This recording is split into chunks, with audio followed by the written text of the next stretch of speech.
estejamos aptos a receber as bênçãos de Jesus. Elas vêm. As bênçãos de Jesus não dependem da questão do nosso mérito, de nós sermos boas pessoas, caridosos, amorosos, atenciosos. O mestre não tem essa preferência, porque ele fala para nós que Deus faz com que o sol nasça para o bom e para o mal.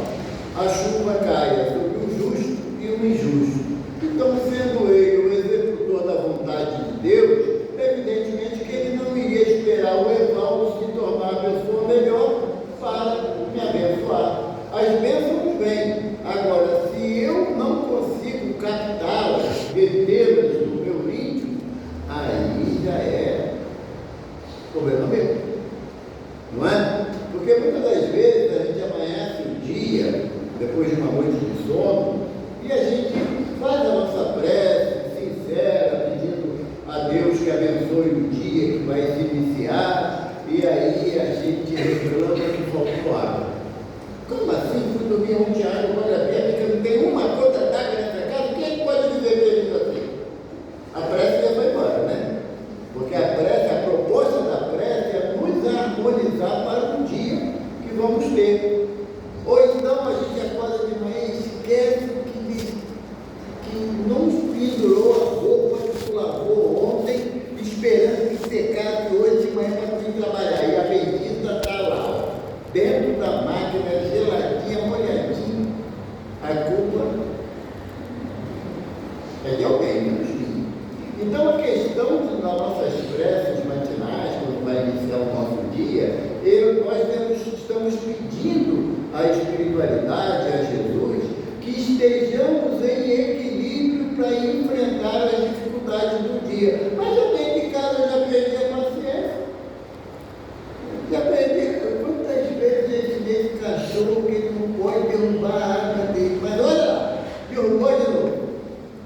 E a gente exige um comportamento do animal que ainda não temos na nossa vida cotidiana. Então, a proposta das bênçãos de Jesus, ela está intrinsecamente ligada à minha capacidade de aceitação dessas preces. Porque Jesus não impõe nada a ninguém. Se alguém falar para você, Jesus quer que você faça isso, é mentira. É mentira. Jesus exige que você faça assim, é mentira mais séria ainda. Porque a proposta do mestre é sempre de convite. Se quiseres vir após mim, negue a ti mesmo, toma a tua cruz e segue-me. Negar a nós mesmos é não querer ter razão, Bruno. Sabe? Quando você vai discutir com Vanessa, que ela não te dá confiança, aí você fala assim, mas eu estou com a razão. Ela olha para você, coitadinho, não sabe de nada. Então, seguir a Jesus no aspecto de negar a nós mesmos é compreendermos que temos duas possibilidades a cada dia, a cada amanhecer. Amanhã de manhã vocês vão lembrar disso. Quando acordarem, vocês vão falar assim, aquele moço lá do jeito falou que eu tenho duas possibilidades nesse dia que se inicia. Ser feliz ou ter razão. Não dá para fazer as duas coisas. Entendeu isso? Não dá para ser feliz e ter razão, porque não rola. Por quê? Porque o meu conceito de felicidade esbarra intrinsecamente no direito do outro. E se esbarra no direito do outro, demonstra o quê? Que o meu conceito de felicidade é me sobrepor a alguém. Pronto, não é mais felicidade. Kardec pergunta aos benfeitores lá no livro dos Espíritos. Eu não sei qual a pergunta não, mas são 19 só, né, Bruno? Pode ver e vai achar. Kardec pergunta, o homem pode ser feliz aqui na Terra? E os Espíritos dizem que não, que a felicidade não é deste mundo, mas o homem pode ter momentos de felicidade. As mulheres são mais felizes do que nós, homens, porque a mulher, quando dá à luz, um sentimento de felicidade inigualável. Inigualável. Porque relembra todas as trajetórias da gravidez, das dificuldades, do sufoco para montar o enxoval, que nem sempre é do gosto da mulher, sempre está focando em alguma coisa, mas quando nasce a criança, que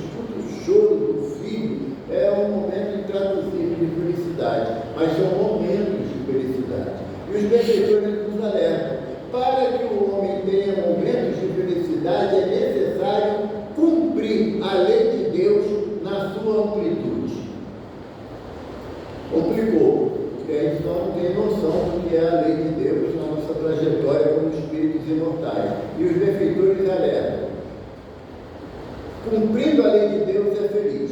Dela se afastando é infeliz, e na sua infelicidade pratica o mal. Então, a prática do mal demonstra que eu ainda não sigo a lei de Deus. Se eu não sigo a lei de Deus, eu quero ter razão sempre também. E ter razão sempre é impossível. Um amigo, já na espiritualidade, há algum tempo, ele falava com muita propriedade. Aquele que quiser ter razão, lá no Pichincha, na Retiro dos Artistas, está cheio de gente com razão lá. Então a proposta é você procurar ser feliz. E muitas das vezes a felicidade pode ter certeza que você dá razão para alguém, para o outro. Sabe? Aí a pessoa insufla o peito, mas eu tenho razão, sai toda arrogante e você está em paz. Está em paz. Então essa proposta de ser feliz ou ter razão, amanhã de manhã eu tenho certeza, não é praga não, gente, mas eu tenho certeza que amanhã de manhã vocês vão lembrar disso. Aí Paulo falou lá que eu tenho que escolher de ter razão e ser feliz. E sabendo colocar na opção do nosso dia a dia essa proposta, e você todas as vezes que quiser ter razão, e para ter razão a gente ainda precisa impor a nossa vontade, e o outro não vai aceitar com muita facilidade, aí você fala assim, quero ser feliz, deixa ele com a razão dele. Dá certo, dá certo. Você chega no final do dia mais leve, sabe? Chega mais inteiro. Você começa a compreender que aquelas vontades que você tinha e que não são possíveis de realizar, só lhe traria mais dor de cabeça, mais angústia. E nessa angústia, muitas das vezes nós escolhemos algumas pessoas que deveriam servir para nós de orientador, de explicar o caminho melhor a seguir. Esses orientadores é que hoje nós chamamos como profeta. Hoje em dia tem profeta? Quem acha que tem profeta, levanta a mão. Então, eu? Não, também, os espíritos levantaram também a mão. Tem profeta, sim. Profeta é uma terminologia do Antigo Testamento para identificar aqueles que intermediavam um plano espiritual com um plano material. Então, eu vou fazer uma pergunta diferente. Então, quem acredita que existem médicos? Levanta a mão. Já tem gente com dúvida, mas graças a Deus levantaram a mão para não é médico. O que é um médico? O médico é um intermediário entre dois planos. Aquele plano visível, que é o nosso, e o plano invisível, que é o lado espiritual. E qual é a característica, segundo a Bíblia, do profeta? De fazer essa ligação entre o plano espiritual e o plano material. A diferença na tecnologia, muitas das vezes nós não compreendemos, é que na época do Velho Testamento, o profeta ouvia a voz de quem? Pessoal, está tímido. Bota uma música aí, Bruno. Está na alma, gente. Deus, ouvir a voz de Deus. Mas é possível o homem ouvir a voz de Deus? O nosso entendimento hoje, 2025, a gente acha possível. Primeiro, o que é Deus? Como é que a gente vai dar uma definição de Deus? Aí a gente vai todo mundo falar, Deus é Pai. Não, é muito mais do que isso. Deus é tudo. É muito mais do que isso. Sabe? Deus não é aquele velhinho de barba branca, cabelo branco, sentado num trono. Não é. Esse é Zeus, é o Deus dos gregos. E que na tradição greco-romana trouxe esse personagem simbolizando o Deus Todo-Poderoso. Mas Kardec também tinha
Então, o nosso parâmetro entre causa primária de todas as coisas está muito ainda fragilizada pelo nosso entendimento.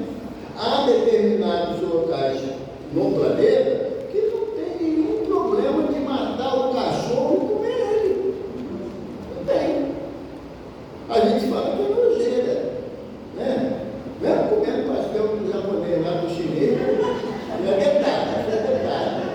é detalhe. Então, a nossa cultura ainda é muito pobre de discernimento de certas coisas que não compreendemos. Assim também o termo profeta. Hoje em dia não existe profeta naquela terminologia da Bíblia.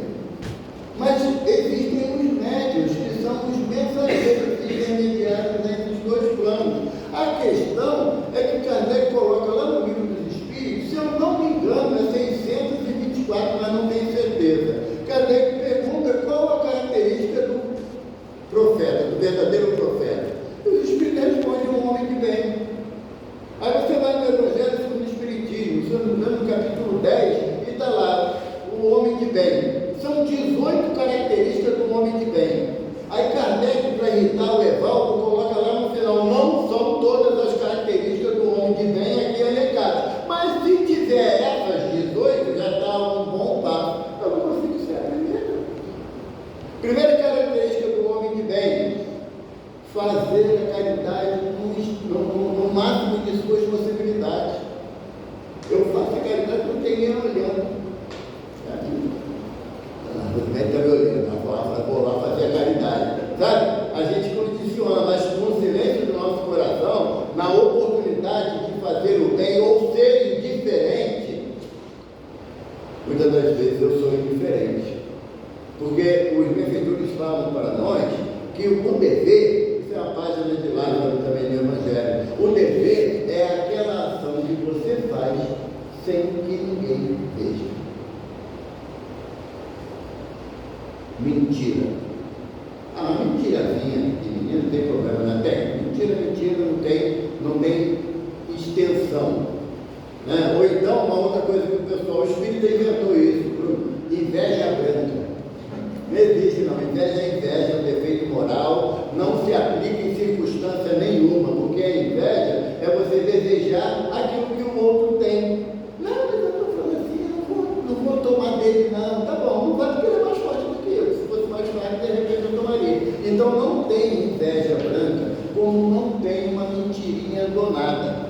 Porque quando os filhos, nossos filhos, falam uma mentirinha donada, a gente aprova. A gente corrige, não é? Aí quando a gente faz a mentirinha do nada, e o filho vê, a gente fica, né? O cachorro caiu na mudança, né? Na chuva, né? Não sabe o que ele faz, fica sem graça, tenta explicar, aí começa aquela frase, sabe o que é? Quando começa assim, sabe que vem mentira, na maioria das vezes vem mentira, né? Então, o verdadeiro profeta, ou o caractere do verdadeiro profeta é a lisura das suas ações. É a lisura. Não vai se calar diante de algo errado para não sofrer as consequências. Nós temos exemplo disso. Na Bíblia tem a função. Na Bíblia tem a função de exemplo. Então nós temos que entender que a proposta do verdadeiro profeta é aquele que age de acordo com a sua consciência do bem. E, pasmem, não depende de religião. Não depende. Não está atrelada à função do verdadeiro profeta ao conhecimento filosófico religioso que ele abraça. Ele pode ser católico, protestante, espírita, budista, umbandista, candomblessista, pode ser ateu, porque o que interessa são suas ações no bem. Quando nós queremos rotular alguém como profeta, porque ele é membro dessa ou daquela instituição religiosa, a gente está falhando nas nossas análises e fazendo aquilo que Jesus nos orienta, a cautelar os falsos profetas. Porque ainda o homem na terra vive ansioso em busca de um ídolo. Ansioso em busca do ídolo. Se de repente aqui a casa informasse que ia chegar, eu estou bem por fora de música, eu não vou falar disso, eu vou dizer lá em 1940, então vai dar ruim. Mas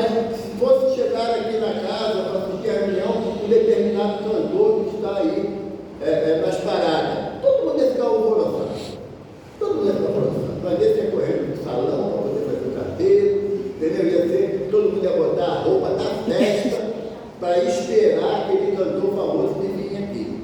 Aí chega em cima da hora, aí a assessoria fala que infelizmente não vai dar para vir mais, neto vai ficar na pista. Entende? Por quê? Porque nós ainda necessitamos de determinados ídolos ou determinadas pessoas que nós gostaríamos de ser daquela forma. Então elegemos ele como alguém a seguir. Questão 625 do Livro dos Espíritos. Deus tem oferecido ao homem algum espírito que sirva de guia e modelo? A resposta mais curta de todo o Livro dos Espíritos é a resposta nessa 625. Vede Jesus. Um único espírito, encarnado ou desencarnado, que nós podemos firmar a nossa atenção em busca de segui-lo, é Jesus, não tem outro.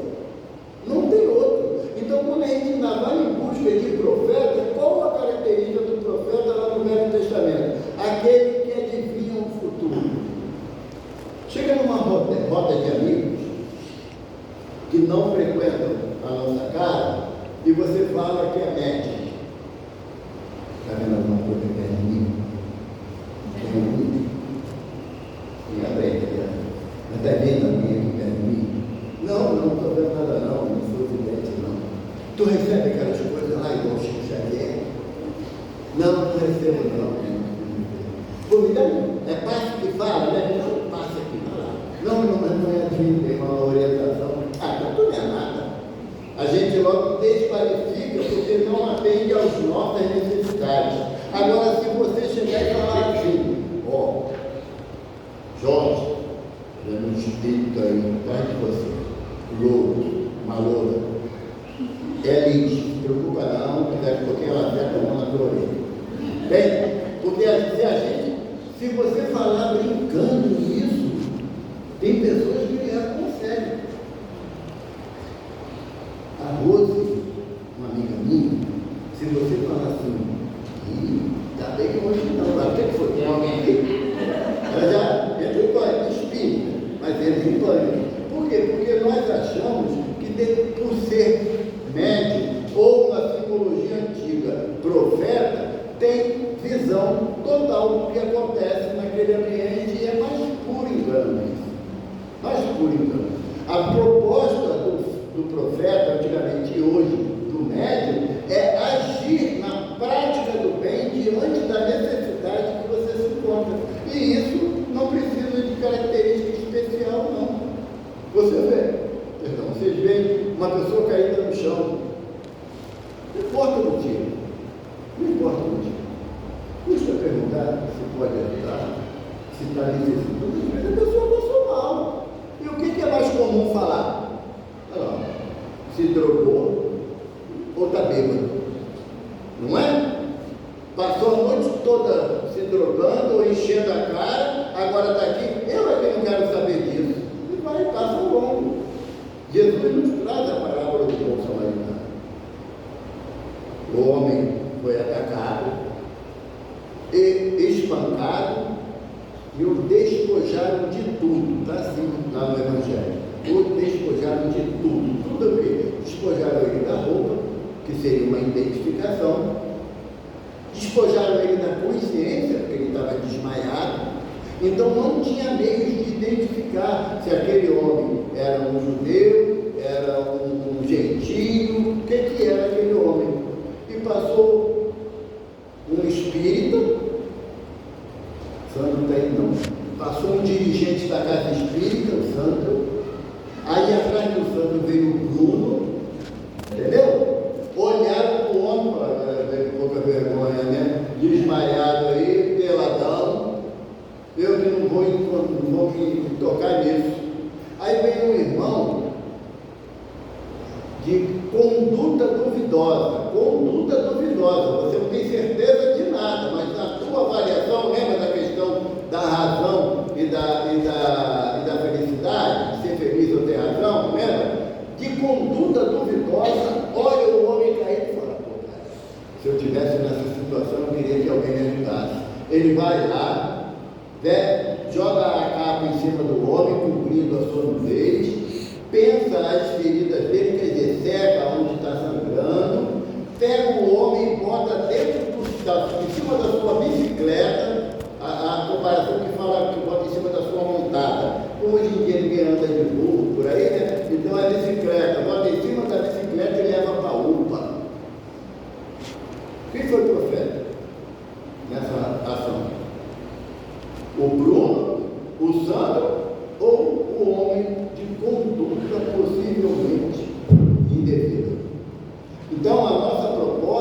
na casa espírita, primeiro, não é julgar ninguém, nem que você tenha certeza que a pessoa não seja gente boa. Porque na casa de Jesus, e eu tenho certeza que o grupo espírita Irmão Samaritano é a casa de Jesus, na casa de Jesus, aqui nós viemos para acolher e sermos acolhidos, amparar e sermos amparados, ajudar e sermos ajudados. Todos nós, aqui, hoje, graças a Deus, eu percebo que não tem mais aquela situação do atendido e do trabalhador, porque somos todos iguais. Quando Terezinha manda seus emissários nos ajudar, não, olha só, agora esse grupo aqui, ó, que é o coral, que encanta a gente tem que receber mais, porque é do coral, quem não é do coral precisa ir. Não é assim. A proposta é de acolhimento de acordo com a nossa necessidade. E enquanto a minha necessidade for física, material, emocional ou espiritual, eu sei que eu posso recorrer aqui. E eu terei inúmeras pessoas de boa vontade para me socorrer nas minhas agudas. Quantas vezes a gente chora sozinho? Quantos de nós optamos de ir para embaixo do chuveiro para chorar e ninguém vê? Ou então espera todo mundo dormir e o travesseiro que segura minhas lágrimas? Quanta noite foi isso? Várias noites. E a gente não gostaria que chegasse alguém mansamente, fizesse um carinho e falasse aquela frase que Chico trouxe para nós de Maria Santíssima: isso também passa. A característica do profeta não é mais de adivinhar o futuro, sabe? Não é mais de fazer predições quanto às nossas sortes do que irá acontecer lá na frente. A finalidade dos profetas hoje em dia não é mais revelar as verdades espirituais. Nós já temos tudo isso. Nós temos tudo isso. Se acaso o irmão, lá na rua, lá na esquina, botar uma plaquinha lá, Bruno, sabe? Veja o passado, o presente e o futuro, traga o seu amor de volta em 3 dias, toque a campainha. Venha, volta. E é correto, sabe? Porque eu ainda estou atrás daquilo que satisfaça a minha razão, a minha verdade. Coloca aí 2 mesinhas ali na porta, uma assim. Aqui é para quem quer estudar o Evangelho de Jesus. Aqui para quem vai receber bênçãos. Espera para ver qual feira que vai ficar mais concorrida. Porque nós queremos os benefícios da espiritualidade superior, mas não queremos a responsabilidade do estudo do Evangelho de Jesus. Jesus que fala, gente, não é ideia da minha cabeça não, eu está lá no Evangelho. Esclareça-te com a verdade que ela te libertará. Se vos disserem que o Cristo está ali, está acolá, não vates. Porque a gente sabe onde vai encontrar Jesus. Dentro do jeito? Não, dentro do nosso coração. Dentro do nosso coração. Aqui no jeito, eu vou encontrar Jesus a partir do momento que eu me integre na tarefa da casa em prol do semelhante. Mas se eu só encontro Jesus aqui, é na tarefa que eu realizo, eu vou para casa sem ele. E o que eu preciso? É que Jesus visite a minha casa, faça a morada da minha casa. Mas para Jesus fazer isso, eu tenho que mudar comportamento. Eu não posso acreditar em tudo que me falam. Tem uma irmã ali que pega lá chapinha de cerveja, joga assim, lê a sorte. Aí é mesmo, quanto que é? Não, é de graça, eu vou lá. Como assim?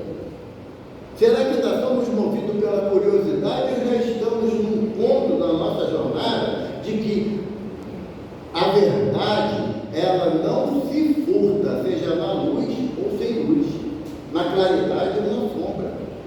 A proposta do Evangelho de Jesus é que em qualquer circunstância você tenha o amparo do Evangelho que não tenha a tua caminhada.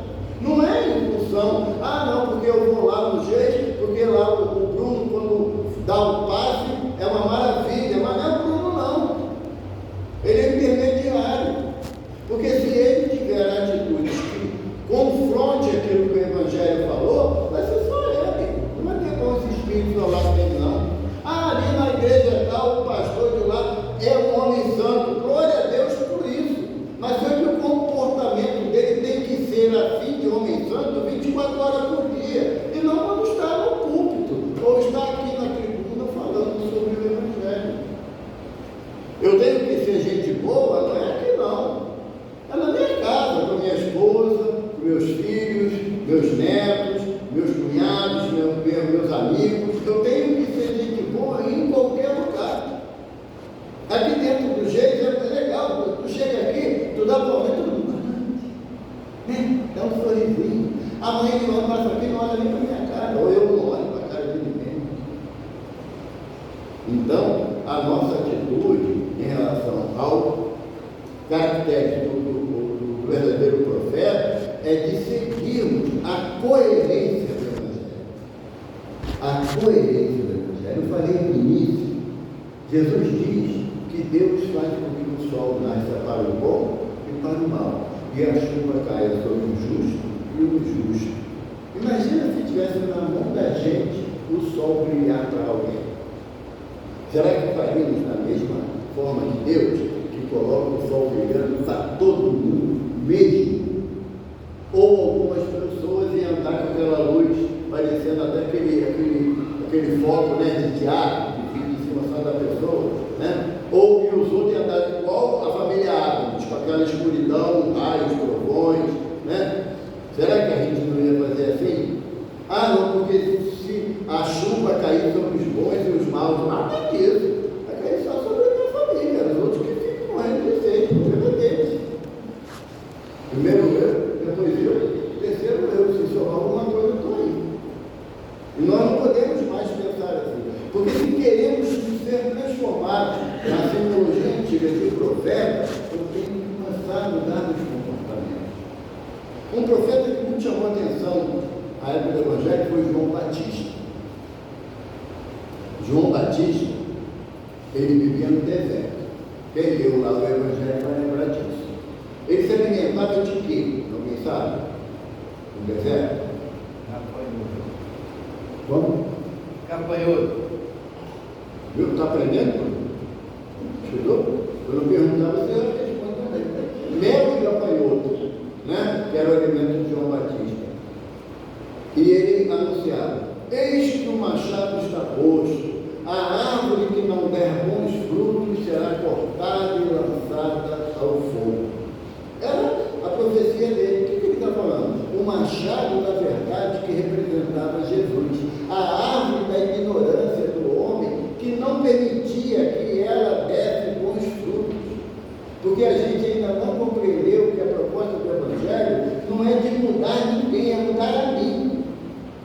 Eu tenho que mudar o meu comportamento e é muito, eu não falo mais difícil. Eu falava muito isso, sabe, Beto? Ah, isso é muito difícil. Aí um dia o doutor Herman falou assim: difícil é a desculpa do perigoso, do preguiçoso. Aí me quebrou, eu não falo mais que é difícil. Nem falo que é complicado também, que é sinônimo, né? O que eu hoje em dia falo é o seguinte: eu tenho que me esforçar para fazer aquilo que eu ainda não tenho facilidade de fazer. E só depende de mim. Só depende de mim. A minha tarefa, não que eu queira ser profeta, e realmente está bem ruim do meu lado para ser, mas que eu queira pelo menos ser um irmão encaminhado na terra, eu tenho que começar a aplicar o Evangelho em minha vida. E não é favor, gente. Jesus fala assim: aquele que os meus discípulos serão reconhecidos por muito se amarem. Às vezes amar o meu irmão é complicado, imagina amar o teu irmão, velho. Como é que vai ser? Os meus discípulos serão reconhecidos por muito se amarem. Porque quando você exerce a ação do amor para o teu semelhante, você começa a trazer para ele alguns exemplos, não palavras, exemplos de verdadeiro profeta, de fazer o bem sem olhar a quem, dá com a direita sem que a esquerda saiba. E a gente adora fazer um farol, sabe? Adora fazer um farol. Ah, hoje é dia de dar cesta básica aqui na casa. Ah,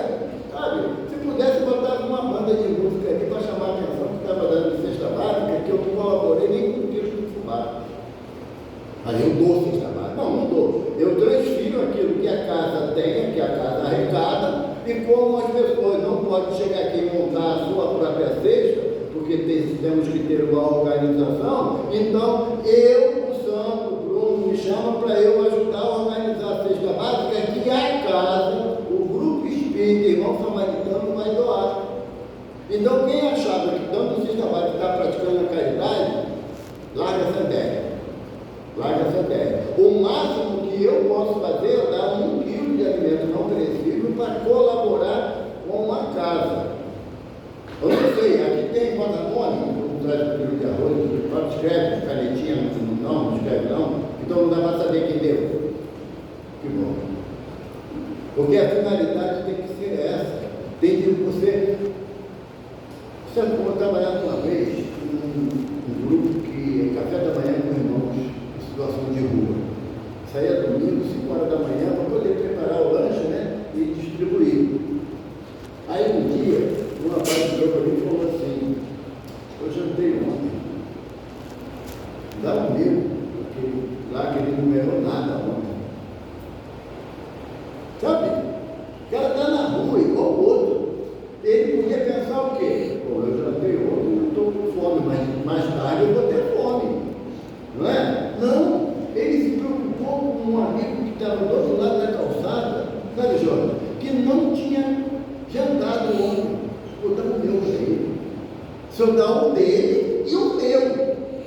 Era para eu dar os dois. Sabe? Uma lição danada, né? Uma lição danada. A gente ainda está na fase que eu faria pouco, eu respirão primeiro. Sabe? Então, para que eu possa me apresentar na condição de ter uma missão mínima que seja, porque quando fala em profeta, não é aquele que faz tudo, não, gente. Isso está muito longe para nós. É aquele que faz pouco, mas faz pouco com alegria.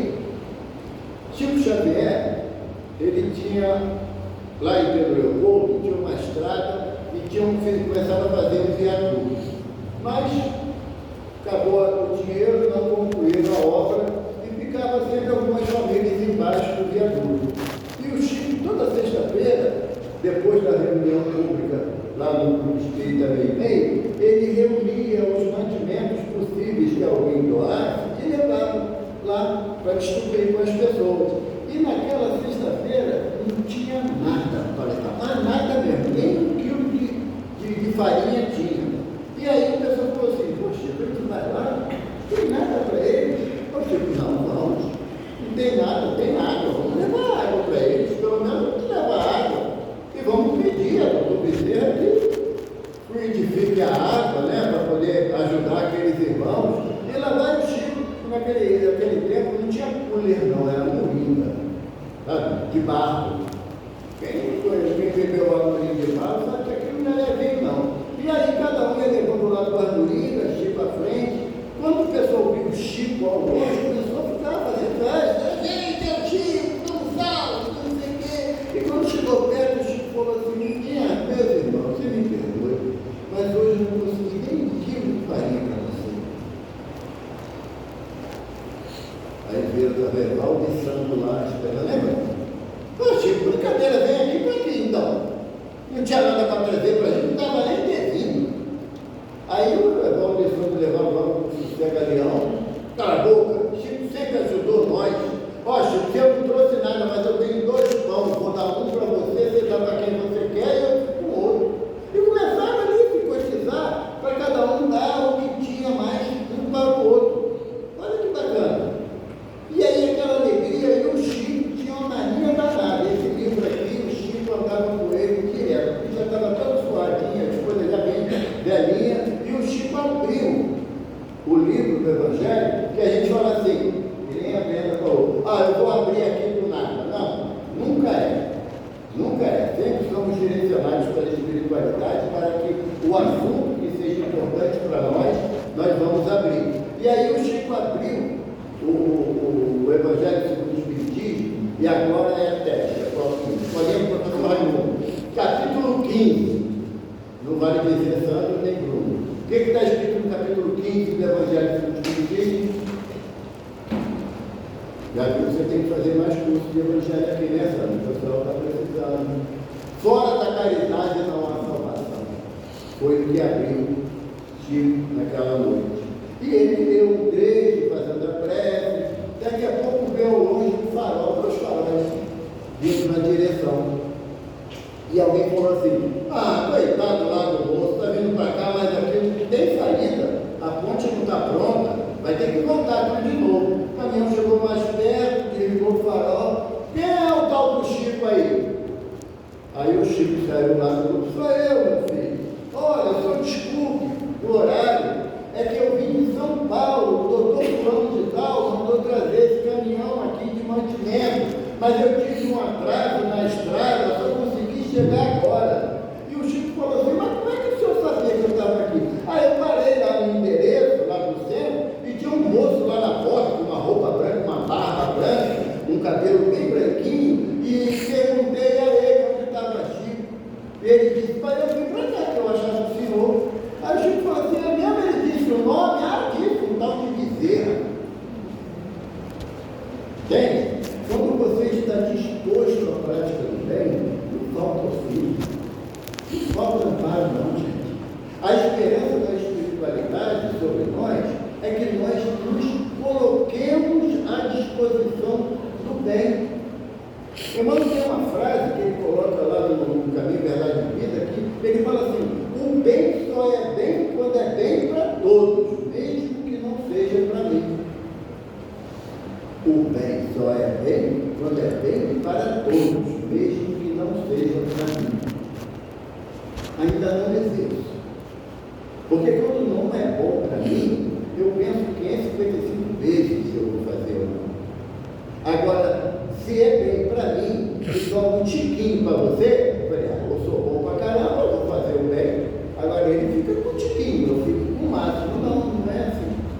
A missão de um profeta, ou traduzindo para a linguagem atual, a missão do médium, e olha que todos somos médicos, todos, sem exceção.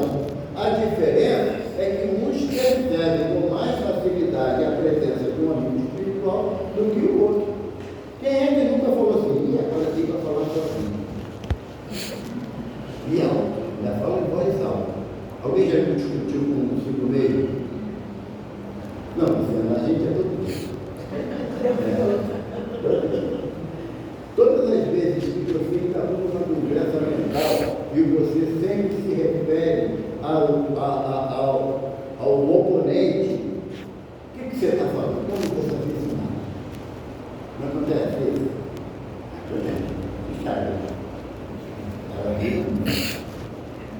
Toda vez que a gente fala assim, há grande possibilidade, escuta a minha frase, há grande possibilidade de ter uma relação entre o plano espiritual e o plano material. Há uma grande possibilidade.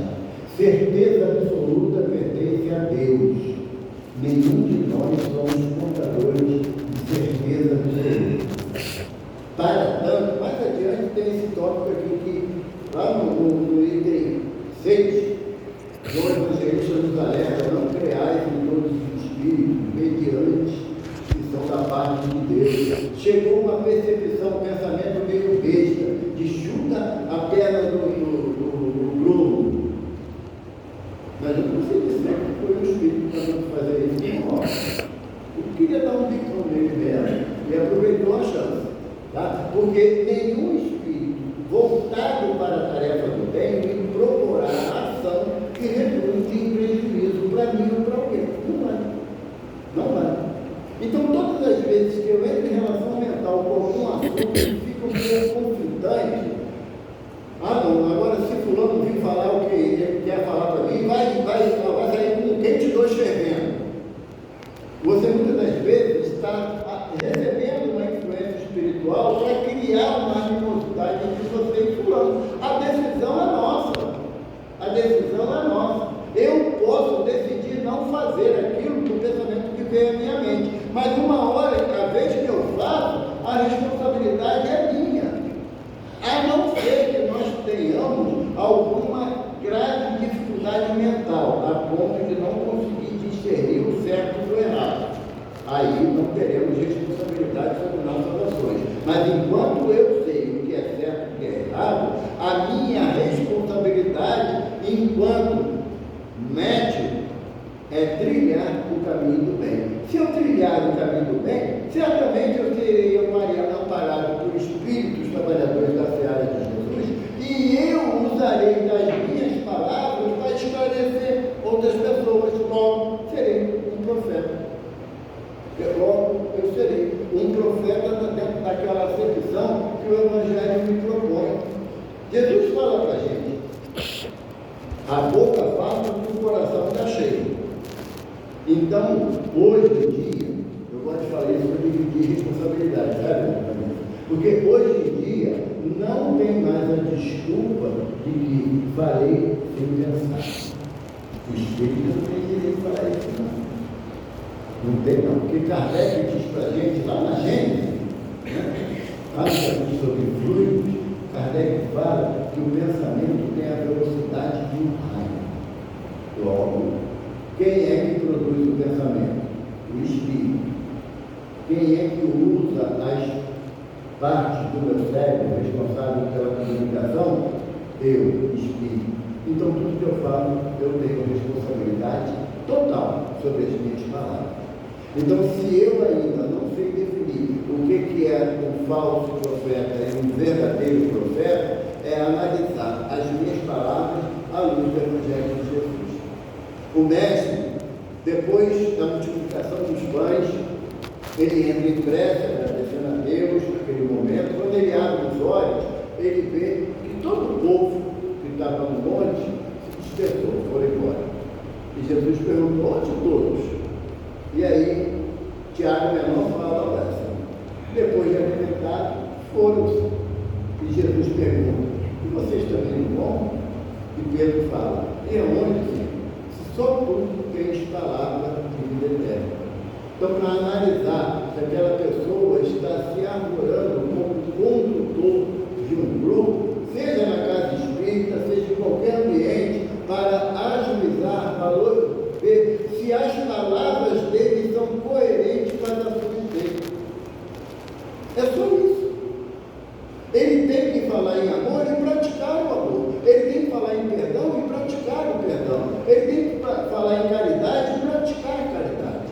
Não há possibilidade de nos transformarmos em espíritos superiores em uma existência. Não há possibilidade. Mas podemos dar passos curtos, mas constantes, em direção à nossa libertação. Então, se algum irmão chega para mim falando que tem um médium ali fazendo prodígio, eu vou pedir a Jesus que abençoe ele, mas eu não vou lá. Eu tenho uma casa que me satisfaz, que me sustenta física e espiritualmente para a minha jornada na Terra. Porque aquele que vai em busca de milagre, que não existe, ele vai encontrar alguém que certamente irá tirar alguma vantagem sobre ele. Isso é inegável. Mas temos um conceito de liberdade. O livre-arbítrio nos dá esse direito. Vá, proceda como entender, mas irás receber como fizer por merecer. Agora, não podemos, à luz da doutrina espírita, dizermos que fomos enganados, porque fulano não era nada daquilo que eu pensava. Nós criamos ídolos na nossa mente. E a exemplo, lá da história de Nabucodonosor, um profeta Daniel, que ele teve um sonho que ninguém definia, decifrava aquele sonho, e lembraram que um escravo de nome Daniel sabia interpretar sonhos, chama ele. Daniel relutou um pouco, mas Nabucodonosor era o rei da Babilônia, ele sabia se não atendesse, ele poderia ser condenado à morte, ele foi. E o rei falou para ele: tive um sonho que nenhum dos meus oráculos ou dos médicos do meu reino soube interpretar. E Daniel falou: se o Deus Todo-Poderoso, o Deus de Israel, permitir, eu posso interpretar. Qual foi o sonho? E o rei falou: eu me vi uma estátua com a cabeça de ouro, o tronco de ferro, os braços e as pernas de bronze e os pés de barro.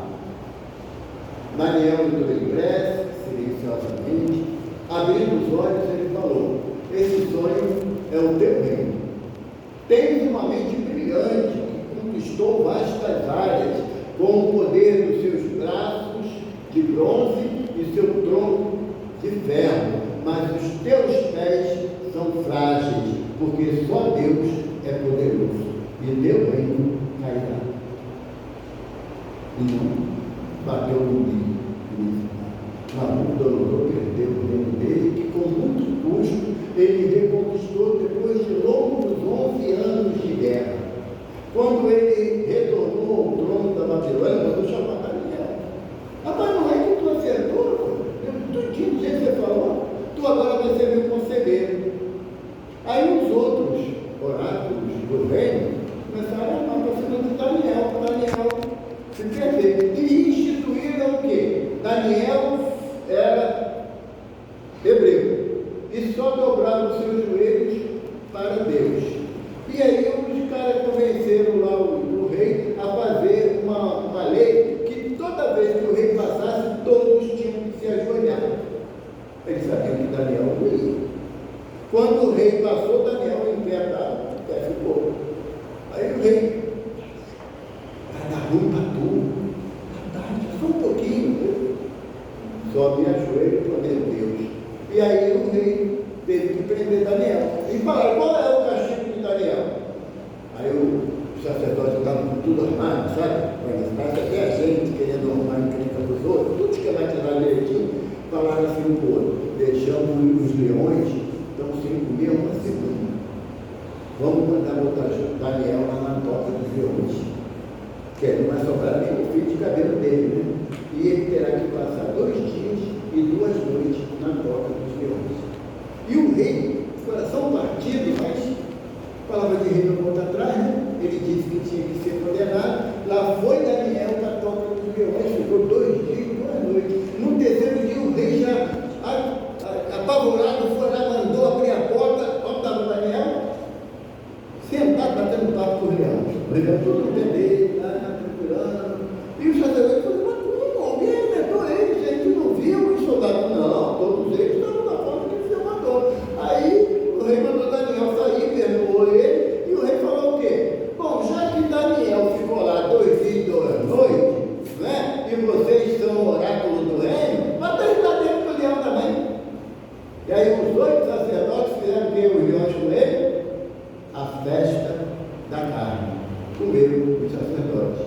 Mas por quê? Porque Daniel, ele não era um profeta que buscava vantagem pessoal. Ele queria ajudar o rei.